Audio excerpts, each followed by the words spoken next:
Welcome back to another technical deep dive here in the debug zone. Today we're tackling a big question and breaking it down with insights from other users. Hopefully this clears up some misconceptions and helps you get the answer you need. So buckle up, stay a little curious, and let's jump right in.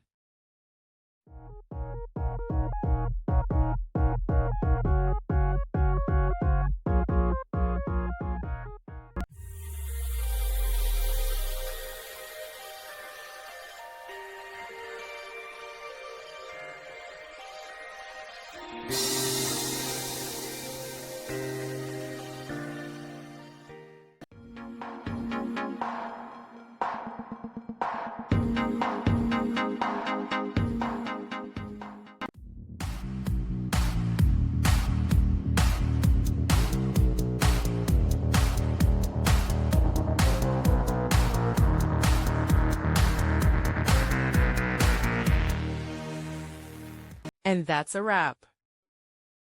I hope you found the answer you were looking for. If you did, take a second to hit that subscribe button. It really helps out. And let me know in the comments which solution worked best for you. See you next time in the debug zone.